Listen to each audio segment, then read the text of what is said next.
Hi there, it's Carl Irwin, the Common Magician, and I've got something interesting to share with you this evening. I've got a deck of cards here. We'll take them out, and we won't need the jokers or the box. We just need the 52 cards in the deck. You can see that all of them are here. If you were to go through and count them or to take an inventory, you see everything is in play. And what we're going to do is we're just going to give it a quick shuffle. And this is just a review of a little routine that I've already shared very recently, the last video that I shared, in fact. And I won't go into all of the procedure that was involved in that, but I will do this kind of main part, and then we'll talk about it, and we'll tutorial this thing up, and we'll talk about what's going on. So right now we're in a situation. We have 9 of diamonds on the bottom, Ace of clubs on the top, and what I want to do is I want to give this a shuffle. We're going to shuffle it, burying the top and bottom cards fairly. We're going to give it another riffle, burying the top and bottom cards fairly. We're going to give it some strips, fair strip. We're going to give it another riffle, burying the top and bottom card fairly, and then we're going to give it a cut. This is a completely fair shuffle sequence, but we're still able to find, if we cut into the deck, we're able to find cards of interest. We'll set that one aside for a moment. We'll give this another shuffle sequence. We'll riffle, riffle, strip, riffle, and then we'll cut. Once again, if we just cut into the deck, we'll be able to find perhaps a card of interest. We'll set that aside again. We'll do another one. We'll riffle, riffle, strip, riffle, and then we'll cut. We'll go right here, actually. We'll take that one. We'll do one more. Riffle, riffle, strip, riffle, and then we'll cut. Last card, if we cut into the deck, we end up right here. Last choice, and you can see all of the cards remaining in the deck, except for the ones that we are after, the aces. So, I've been doing stuff like this for a long time, and I use many different methods to do these kinds of little ace cutting demonstrations. But this is one of my favorite methods, and it's also the easiest, I think. It's the easiest, but not only is it the easiest, it is the most disarming, I think, looking routine, because man, everything looks fair. I mean, it just looks fair. There's really nothing funny going on with it. The shuffles look clean. There's no appearance of false shuffling or false cutting. It is what it is, and then they come out. Not only that, but at least in this iteration, I'll talk about some other ones here in a minute. In this iteration, truly 52 cards in the deck. They all fit in the box with jokers and everything. A spectator could shuffle the cards, right? A spectator could shuffle the cards any way that they want to. We'll talk more about that in a minute. There's just something about this that seems so impossible in terms of a potential method, but it's just one of the easiest methods that there is. Before we get to that, though, I want to have a quick discussion with you, because that's what we do. And we may get into some arts and crafts. That's why you're not looking at my face here. You're just looking at the table, and we'll look at what's going on here in a minute. I think about this topic kind of like a physics equation. Now, I didn't take physics when I was in school. I actually skipped that. I took we had to choose between physics or biology, or I think there was a chemistry track as well. I took the biology one when I was in high school. And of course, I went into music, so I didn't really do really any sciences in college at all. After high school, I didn't go back to sciences or math. There was really not enough time in the schedule, in the audit sheet, so it was all music after that. Music and then some other gen eds that were not really science. Nonetheless, though, I know something about physics, particularly equations dealing with energy, and just in general, it is true that you can't create or destroy energy. Energy is merely transferred. And when you're considering physics, there's a question about where is the energy. Now, if you were to think about energy as an analogy for method, right? And I've used this before in discussions, maybe not on this channel. I know I wrote about it in the ACAN book. If you think about a method for an effect, the method means so much less than what we give it credit for. We tend to give methods more credit than they deserve. In this analogy, imagine that the effect is a car, a really hot concept sports car.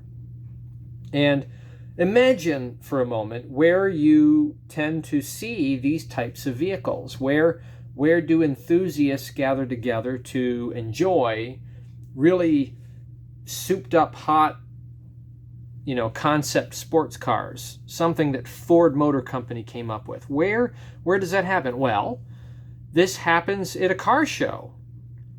And if you were to describe a car show, you're talking about these fancy schmancy vehicles sitting out under lights in a ballroom or showroom kind of environment, surrounded by some kind of a border, a rope or something like that. And they're all waxed up, shined up, polished up, and you got the lights on them, and they just sit there. The cars just sit there, just sitting there, right? There's the car, there's the border, there's the people walking around talking about it. But the thing's a car after all, isn't it? Right? It's a hot, fast, souped up, screaming, wild piece of machinery that's just sitting there. If a magical effect is this sports car, then the method would be the gas. It's the fuel, right? It's not even the engine.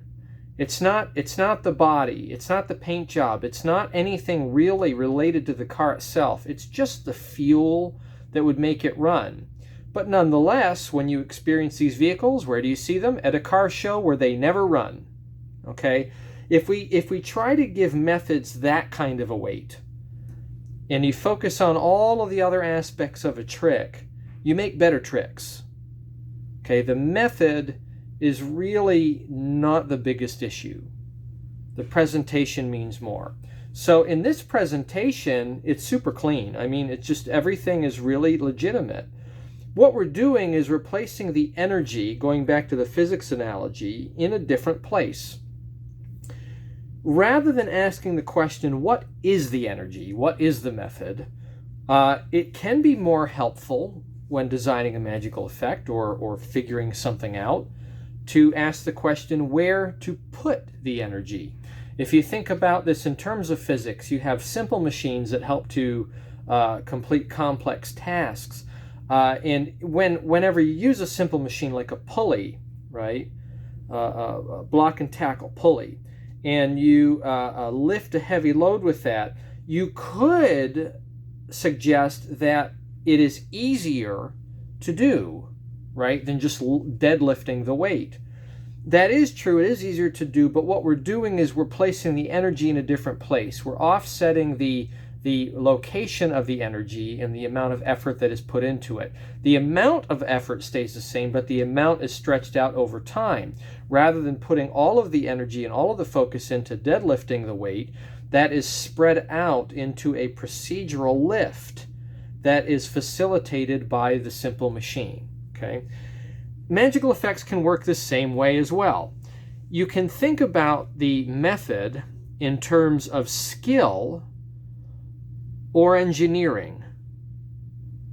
Sometimes both, sometimes a balance, sometimes more one than the other, right? Skill or engineering, where is the effort in?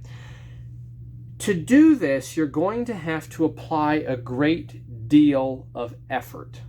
There's a great deal of effort in this method, but it is placed in a different location than where you would expect.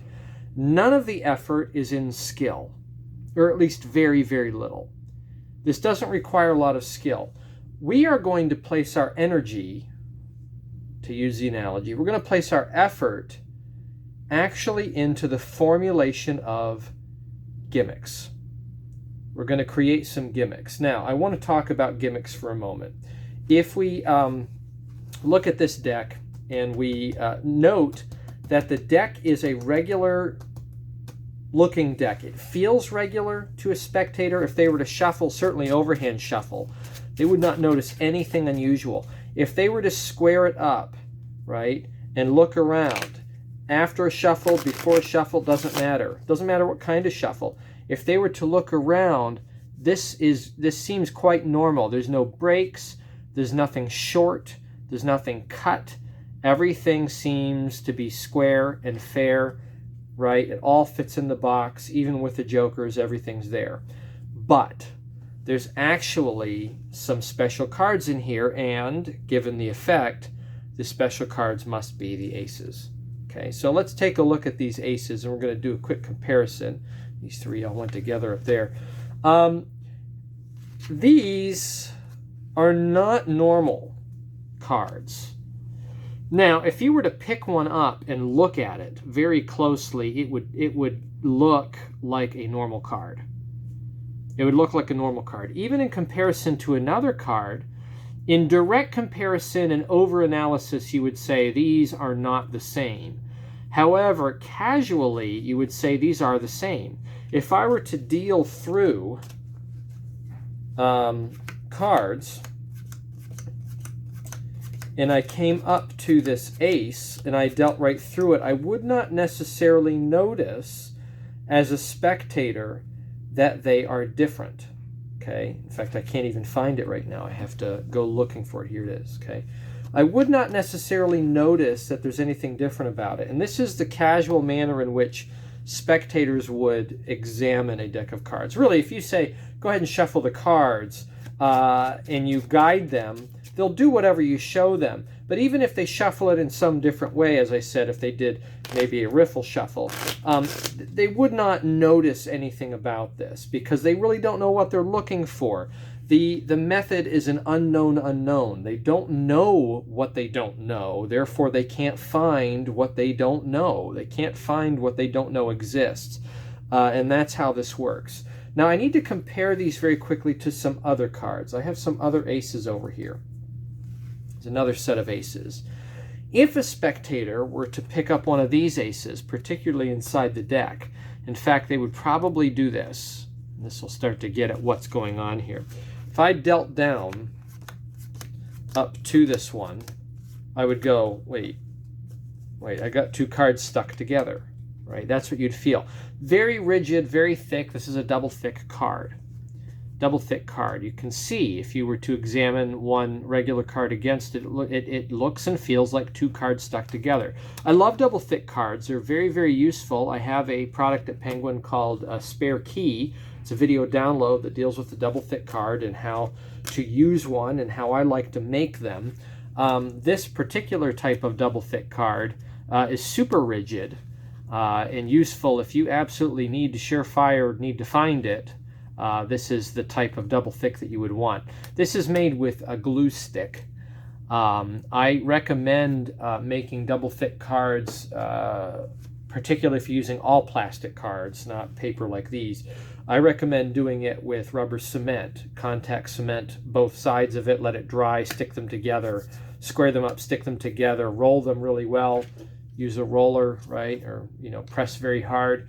And then you end up with a really good double thick card that has some pliability to it. When you use glue stick, however, and you let it dry fully, they're quite rigid. I mean, it's like a piece of cardboard. It's like a really, rigid piece of like a paper pad backing cardboard is what it feels like. And these are really, really strong, easy to find.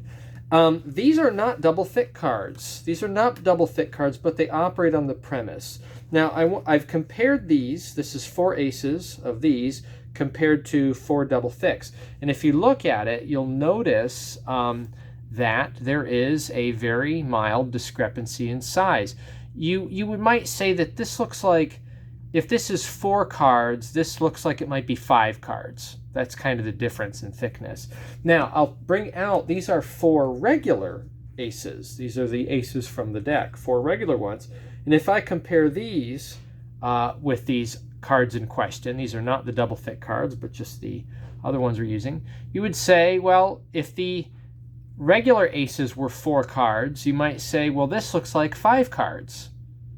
They almost look the same, right? The piles look very similar in terms of thickness. It looks like this might be 1 more card than that in a total of 4. This is 4 and this might be 5, right?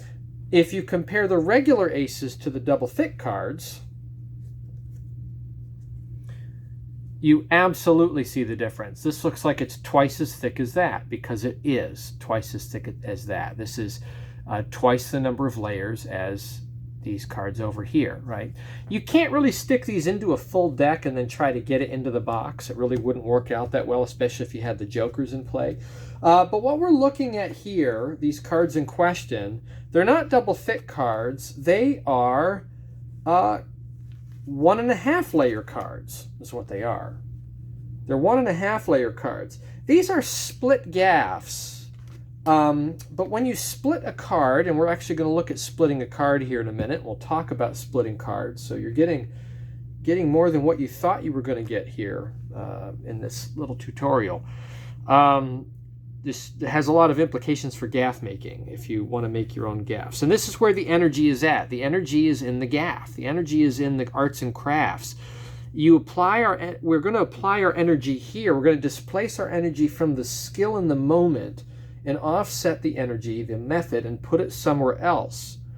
We don't create or destroy energy here. We're just displacing it, right? And this is how deception works, right? You can go for direct in the moment,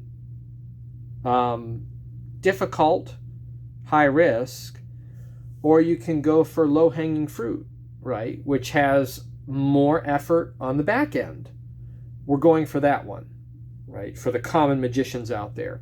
We're going to split some cards here, but what these are is, if you split a card, there are 3 major layers. There is the facade on the outside, the face. We have the plastic layer, the plastic coat that has the ink on it, and a thin piece of white paper as part of that. We have the same on the back. But if you've ever noticed, you can't really see through a playing card. If you hold a playing card up to the light, you can't see through it, because there's a glue layer in the middle that is it has a black opaque color to it. So it blocks light, and that way you can't see through the cards, and playing cards need to be secure for proper gameplay. So the glue in the center, that black glue layer, when you split a card, it's going to go with one side or the other. If you split it the proper way. If you don't split it the proper way, you can get some to peel off on one side and some to peel off on the other, and that's not very usable, because one side of it, one part of it, will have more of a thickness than maybe another half of the card. When you split them, you want to split it so that the glue goes all with the back or all with the front, and you can actually choose which side it goes to, as we'll look at in a moment here.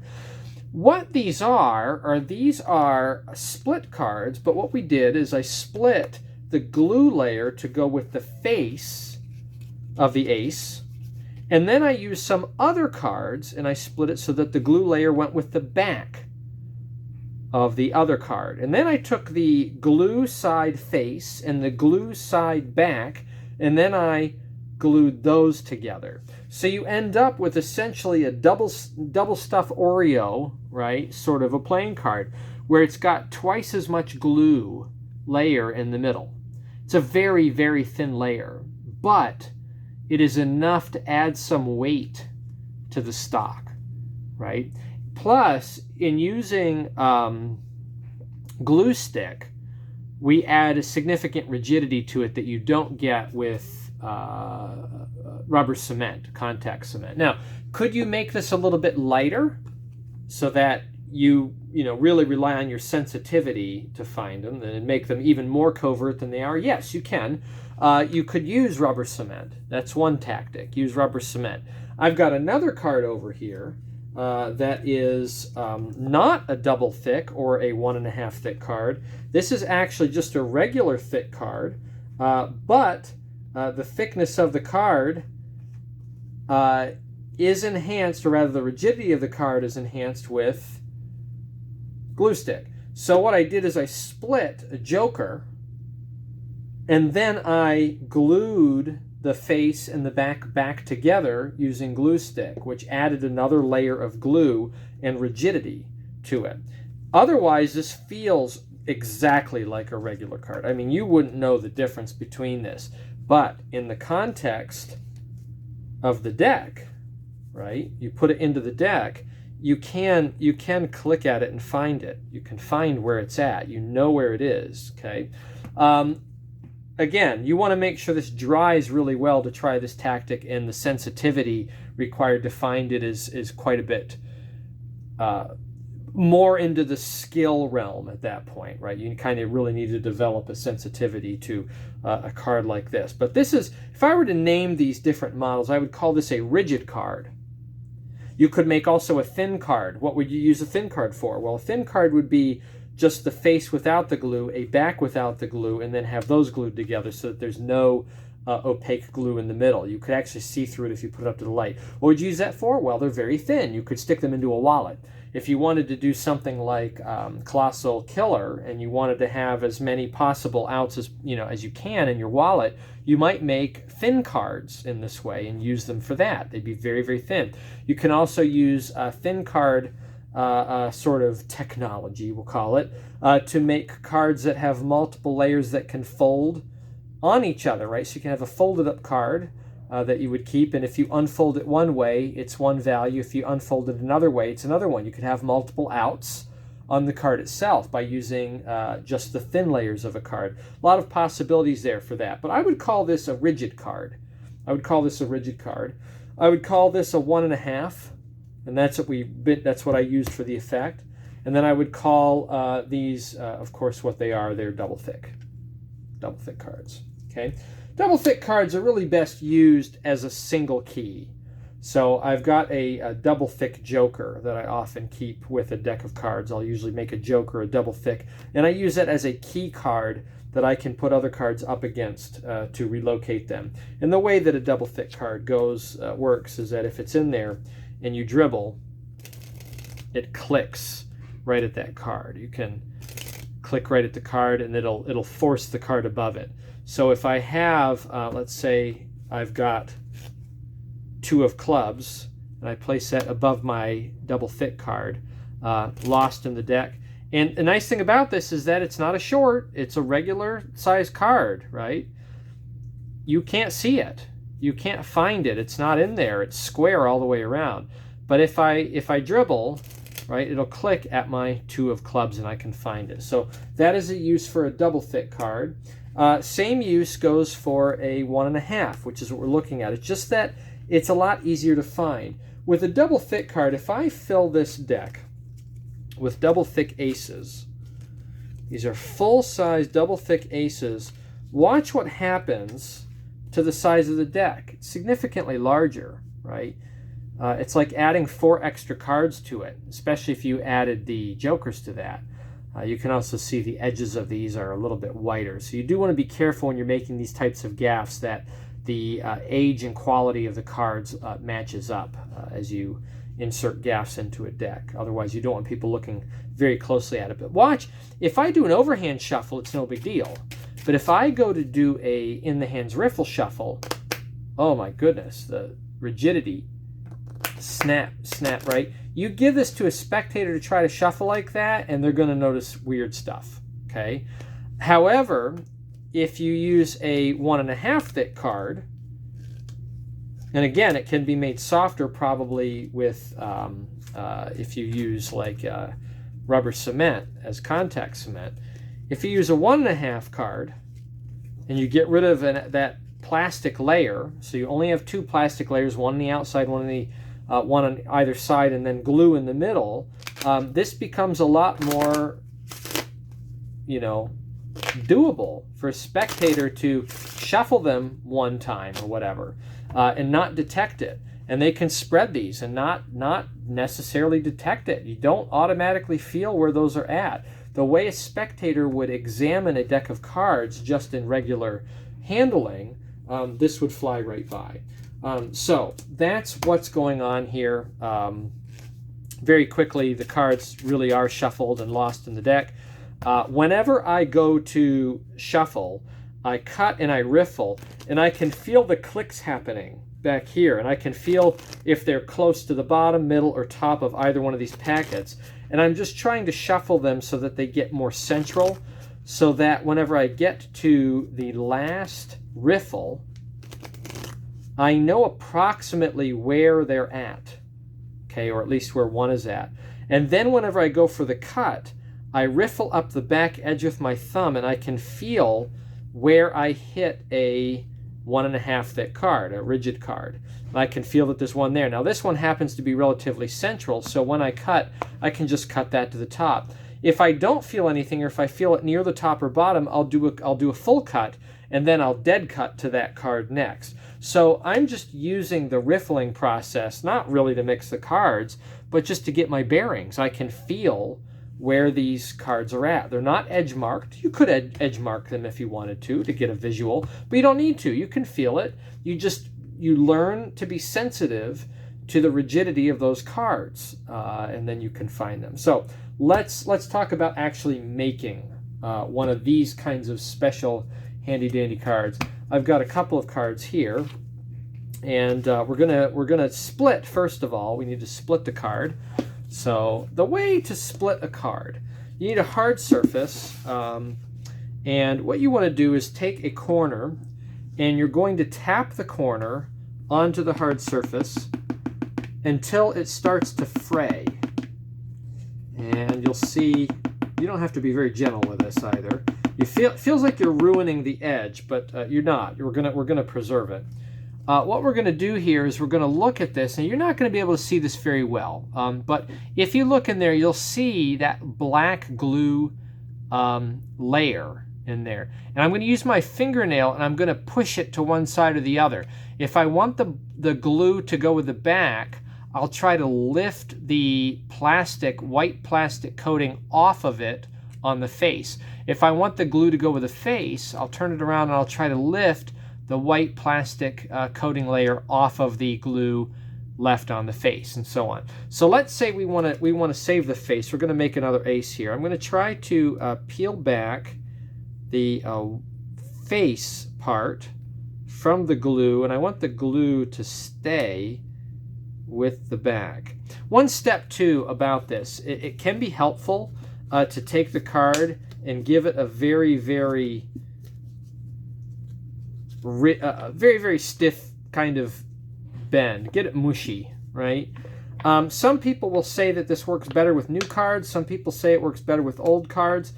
I think the bigger issue, rather than the age of the card in terms of peeling it and separating them, I think actually the age matters more for the appearance of the edge. Newer cards are going to be white. Older cards are going to be discolored. If you want to have cards that are going to stick out, you want to use older cards in a newer deck. If you want things to blend, you want to use newer cards in a newer deck, or some older cards with some an older deck of cards, right? So this is a slightly aged deck, and these are slightly aged cards. So we'll make it mushy. And again, I want to lift the face. And I am really doing this live. I don't know. This doesn't always work out. Sometimes you're going to find that you'll ruin some cards. So this isn't the kind of thing where you just buy a deck of cards and think you're going to make perfect gaffs from it. You kind of want to collect mildly used cards or buy several new decks to work with. So once I get this kind of started, This is the scariest part. You might think that you want to pull the light piece away, the part that bends easy away from the glue side, but that's not the way to do it. If you do that, you will find that you'll probably tear the thin part. Okay, what you actually want to do is you want to peel the thicker part, the glue part, away from the thinner part. And that, I have found, does tend to make for a better separation without any ripping. This is the worst part. You got to get this first corner kind of separated about 1/4 of an inch. And again, I'm thinking more about bending and pulling the glue side away from the thin side rather than the thin side from the glue side. And once you get about 1/4 of an inch into it, this is the technique. You lay it down with the thin side down. Thin side down, place your finger on that corner, hold it in place, and then you're going to bend the glue, the thicker side, back. Okay, you're going to bend the thicker side up and away, not the other way around. If you try to pull the thin side off of the thicker side, you will probably tear the thin side. However, if you pull the thicker, I'm curling the glue side back. This has the glue on it. This is the thin side. I'm holding the thin side flat, and I'm peeling back the glue side. If you do this, and I'm really putting a bend in this, right? Don't worry about it curling up. We're going to flatten this out later on. It'll all be okay when we add adhesive again. But if you do it this way, your chances of coming out with two clean pieces improve dramatically. Okay, so again, pulling the glue away, and as I pull, I'm pushing my fingers forward on this. I don't want to keep it back here and let this lift up. I want to try to keep this thin part flat on the hard surface, and you want to use a hard surface too as you're doing this. Don't do it on a soft one. And once you get out there, you do want to try to, I find that you do want to try to peel kind of straight down, not corner to corner. As you get to the end, you may try to focus down on one corner. So I've lifted on this corner, and I'm trying to push it towards the opposite corner from where I started.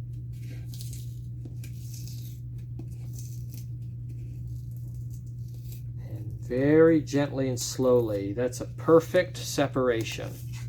Perfect separation. This is a thin part, and you can kind of see in the light, you can see through it. But on this one, you cannot. Right? The light does not transmit well through this because there is a layer of black glue. And then what you're looking at here, this fuzz, is actually the paper has split. So really what you get is plastic coating, light paper with ink, black glue, and then a very thin fuzz of paper on top of it. Okay, so this is a back and this is a face. I actually did do this wrong. I said we were going to save this one. What I should have done is I should have left the glue on this if I was going to make a double thick or a 1.5 thick card. This would be used for a thin card, right? Or if I wanted to place this onto a different type of back, I might use a different print of back and put this graphic on it. And make some kind of a matching face stranger card, or an off face stranger card, or an off back stranger card, or something like that, or a thin card, or whatever. I don't know. It's a lot of possibilities. Or a double facer, right? So to do a double facer, I might split this thin ace face off of this card, and then I would split the 9 of spades face with the glue off, and then I would put the ace, the thin face, on the back of the thicker face on this one. Then I end up with a regular thickness card that is a double facer. So that's how you do that. Let's though finish this up. So I need to split this 9 of spades, and I'm going to make a 1.5 thick 9 of spades. That's what we'll do. So I need the glue to go with the 9, with the face side of this card. I've got the glue with the back on this one. I need the glue with the face on this one. So we're going to split this card too. We'll give this a tap and fray it up. Remember, we can bend the card drastically.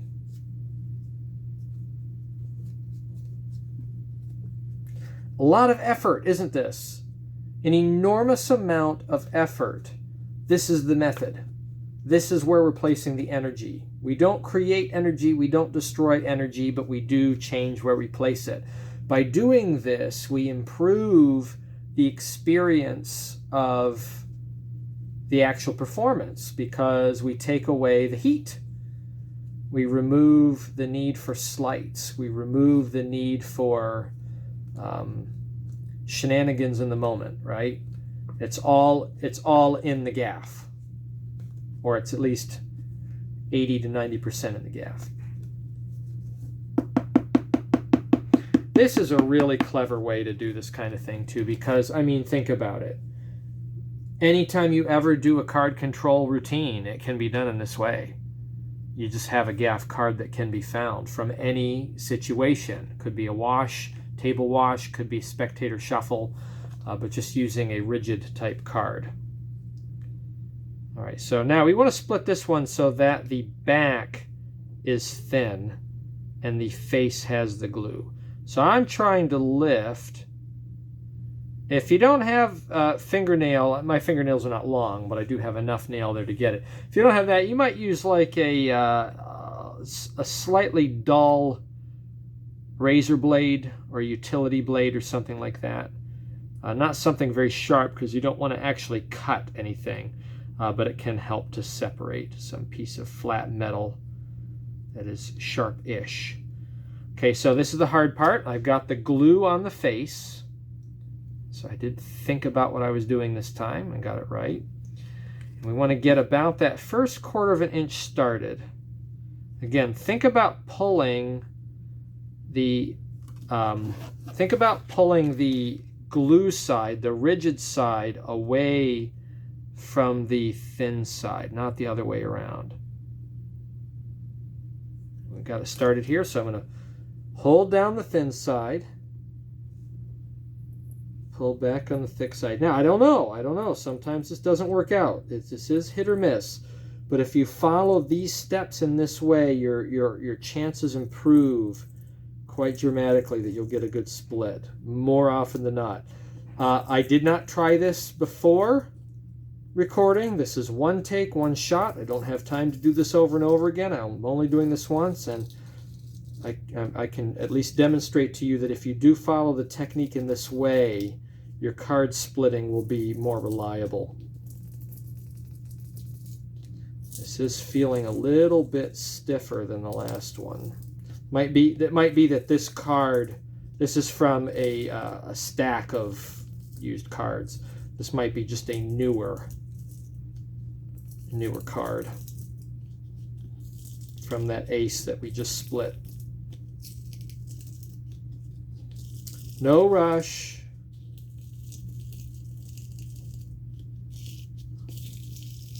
Keep the forward motion, but no rush. Remember, I'm holding down the thin side and peeling back the thick side. Don't worry if it feels like it's bunching and creasing. When we put adhesive on this and we roll it out, everything will return properly to shape.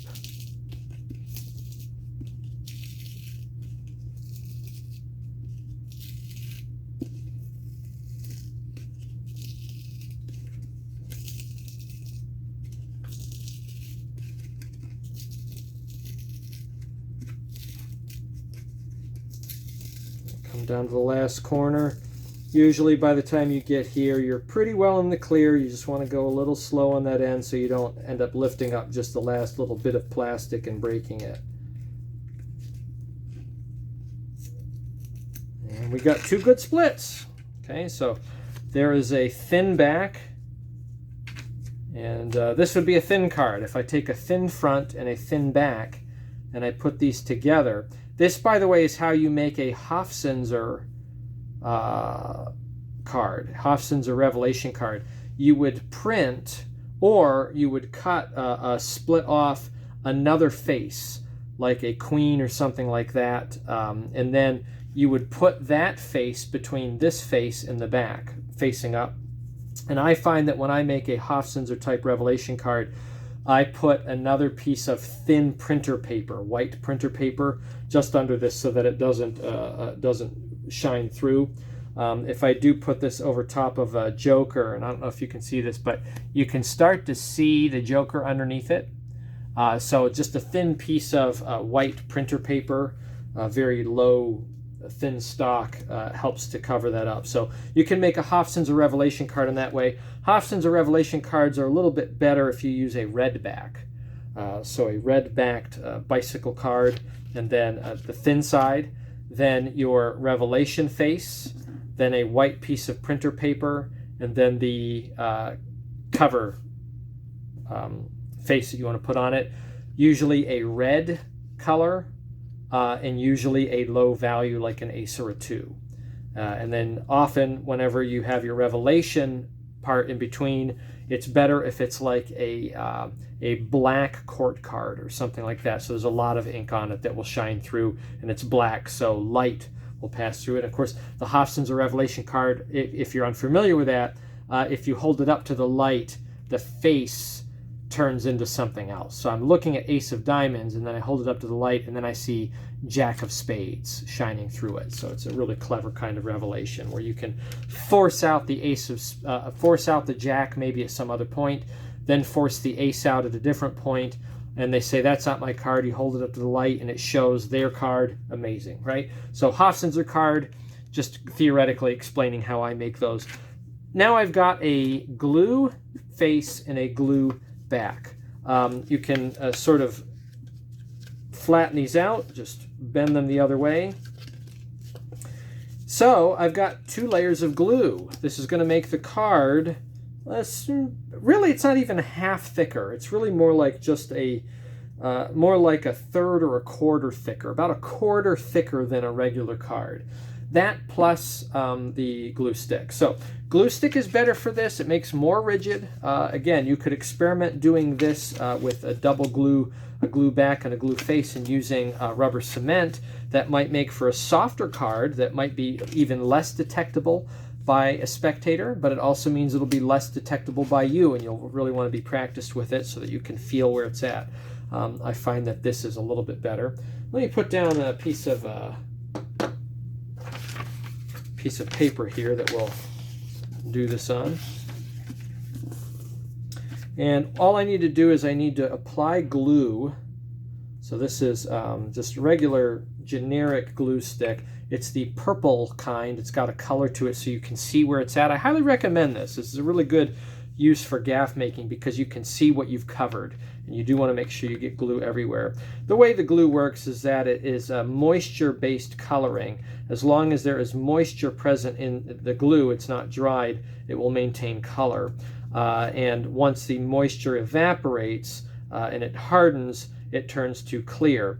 It is a water-soluble glue, so if you were to remove this, say, from plastic cards or something, if you made a double-thick plastic card using this and you wanted to remove it, all you do is you put it under water. The glue turns purple again and dissolves. It comes right off, slides right off. It's easy, very easy to clean up because it is water-soluble. But moisture-based coloring, the way the chemicals work. We'll apply glue all the way through this. Make sure you go all the way to the edge. We want to get the corners especially. Remember that one corner was mildly damaged and crimped up, but when we roll this out, you won't even be able to tell what corner that was whenever we put this together. A little bit more. Get all the edges. Glue stick reminds me of being a kid in school. We used to have these little tubs of what we called paste. We didn't call it glue, it was called paste. And essentially, paste was glue stick that was all mashed up inside of a container. It had that kind of glue stick smell to it, and the lid had a plastic little spatula that went down into the glue. You would take the lid off and this little spatula would come out with it. You'd stick the spatula down in the paste, and then you would smear your paste onto your paper or whatever it was you were trying to stick together, and you'd stick it together. It was really kind of chunky sort of stuff. And of course, I'm making small talk because it takes a while to do that. Now, I've applied glue all over this side of it, and now we want to line up our back with a face. So I'm just going to take a corner, and I'm going to line it up with the other corner. Just eyeball it as close as I can. And glue stick is sticky, but you're able to kind of reposition. It doesn't grab onto the two pieces very quickly. So I line up these two ends, these two corners, and then I work my way down an edge and line these up. There are some tricks for lining things up when you're doing gaff making. You can do the book method where you lay parts side to side and then fold it over like a book. I find that that works a little better with when you're using rubber cement as contact cement, because the edge of the rubber cement will actually grip between the two sides, and then it will fold like a hinge. I find that with glue stick, it is a little easier to just line them up, eyeball it, and line it up. So we'll get rid of that extra glue. You can kind of rub around the edge. I haven't really rolled this together yet. I've just lined things up. We'll lay this down, rub off any glue that might be on the face. Kind of rubs right off. And then I highly recommend that you get a roller of some kind. It's just a kitchen roller. It's got a kind of a flat long end, and then it's got a curved short end. I take the curved one, and then I roll very firmly on the edge, and I work my way over towards the middle, and then to the other side. And I do the same lengthwise on the edge first. And I roll my way towards the middle, rocking back and forth, and then to the far side. Take the long flat side and roll it down, and turn it over and do the same thing again. So one edge, roll in towards the center, and then off to the far side. Short end towards the center, and then off to the other side. What we're doing is we're flattening out the adhesive. We're removing air, but we're also flattening out the adhesive so we get a minimal addition to the thickness. And we also make sure that the glue gets to every pocket. I'm noticing on this corner that we didn't get quite the adhesion that we want. So I'm just going to peel this up. It is, again, repositionable glue. Just going to stick some into this corner here.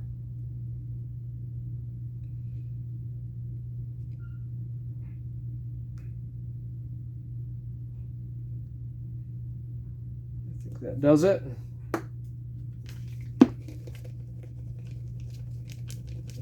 Hold that back down. And then what we want to do is we want to get all of the excess glue off of the edges. So just wipe along the edge, remove the excess, clean it up. So this is what I call a 1 1/2. It's really more like a 1 1/4 increased thickness. Now, the one thing you'll notice about glue stick, because it's repositionable, you can reposition your parts until it dries. It's really mushy. This is not usable right away. If you use contact cement, rubber cement, those gaffs are usable immediately because it is a dry application. You place the glue onto both sides and you allow it to dry, and then the glue adheres to itself. The dry sides adhere to itself, and you can use those gaffs immediately. And they also, using rubber cement, you also end up with a very pliable, kind of springy sort of connection between the two parts. With this stuff, though, what we're going for is rigidity. This needs to dry completely, and in order for it to dry completely, it's going to need to have air because it operates on moisture, as I said before. So in order for this to really harden up, it needs to dry out. So the problem with that is that we want it to be flat. We want to make sure it maintains a flatness. And normally what you would do is you would take the card and you would put it inside of a book.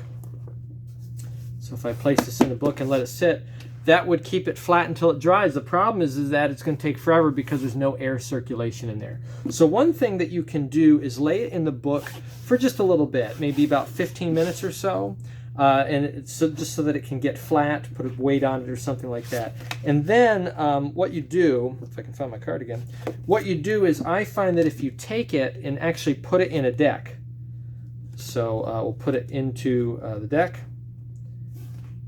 and then take the deck and put the deck into a clamp. So if you put it into there and then put this into a deck clamp. So I have a metal deck clamp like this.